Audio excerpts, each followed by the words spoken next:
ನಾವಿರುವಾಗ ನಮ್ಮ ಎದುರು ನಿಂತು ಕೂಗುವ ಬರುತ್ತೇನೆ. ಬೇಡ ದೇವರಾಜ್, ಬೇಡ. ಅದು ನಮಗೆ ಬೇಕಾದ ಬೇಡಿ. ಆ ಬೇಟಿಯನ್ನು ಬೇಗ ಆಡಬಾರದು. ಏಕೆಂದರೆ ಕೋಟಾನುಗಟ್ಟಲೆ ಬೆಲೆ ಬಾಳುವ ಆಸ್ತಿ ಅದರ ಕೈಯಲ್ಲಿದೆ. ಹೇಗಾದರೂ ಸಮಯವನ್ನು ಸಾಧಿಸಿ ಆಮೇಲೆ ಬೇಗೋಣ ಅದರ ಮಾಂಸವನ್ನು. ಕೋಟಾನುಗಟ್ಟಲೆ ಆಸ್ತಿ ಬರುವುದಿದೆ ಎಂದು ಕಂಡ ಜನರ ಎದುರು ಕೋಟಿ ಮಾತನಾಡಿದರೂ ಸುಮ್ಮನಿರಬಾರದು. ಒಪ್ಪಿ ಸೈ ಹಾಕಿದರೂ ಸರಿ ಸರಿ, ಇಲ್ಲ ಒತ್ತು ಸೈ ಹಾಕಿಕೊಳ್ಳಬೇಕು.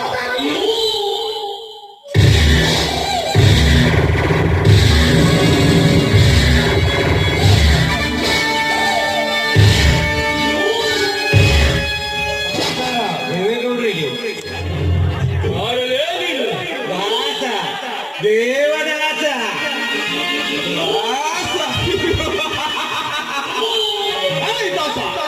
ಯಾರಪ್ಪಣೆ ಪಡೆದುಕೊಂಡು ಈ ಗೌಡರ ಮನೆಯ ಬಾಗಿಲನ್ನು ದಾಟಿದೆ?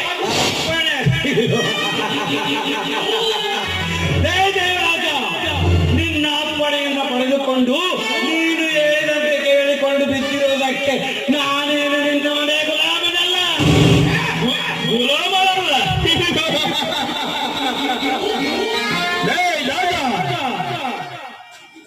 ಸುತ್ತ 10 ಹಳ್ಳಿಯಲ್ಲಿ ವಾಸಿಸುವ ಜನ ಈ ದೇವೇಗೌಡ ಹೇಳಿದಂತೆ ಕೇಳಿಕೊಂಡು ಬಿದ್ದರೆ ಸರಿ. ಇಲ್ಲ ಅನ್ನ ನೀರು ಕೊಡದೆ ಭಯಂಕರವಾಗಿ ಅಡಿಗೊಂಡಿರುವುದೇ ಈ ದೇವೇಗೌಡನ ಕಾಯಕ. ದೇವೇಗೌಡ ಮಾಡುವ ಕಾಯಕವನ್ನೇ ಕಡೆಗಣಿಸಿ ರೈತರ ರಕ್ತವನ್ನು ಚಿಗುಳಿಯಂತೆ ಏರಿ ಓಡೆ ಏರಿ ಕುಳಿತುಕೊಳ್ಳುವ ನಿನ್ನಂತ ತಗುಣಿಯನು ಹೊಸಗೆ ಹಾಕಲು ಸಿದ್ಧನಾಗಿ ಬಂದಿರುವನು ದೇವದಾಸನಾಗಿ. ದೇವೇಗೌಡ, ತೀರ್ಸ್ಕೋಬೇಡ. ಕೋಪ ಬಂದಿದೆ ಎಂದು ಕೋಪದಲ್ಲಿ ಬಾನಿಗೆ ಬೂದಿ ಎರಚಲು ಹೋದರೆ ಅದು ಮೊದಲು ನಿನ್ನ ಮೈ ಮೇಲೆ ಬೀಳುತ್ತದೆ. ಗೌಡ, ಒಳ್ಳೆಯ ಮಾತಿನಿಂದ ಹೇಳುತ್ತೇನೆ.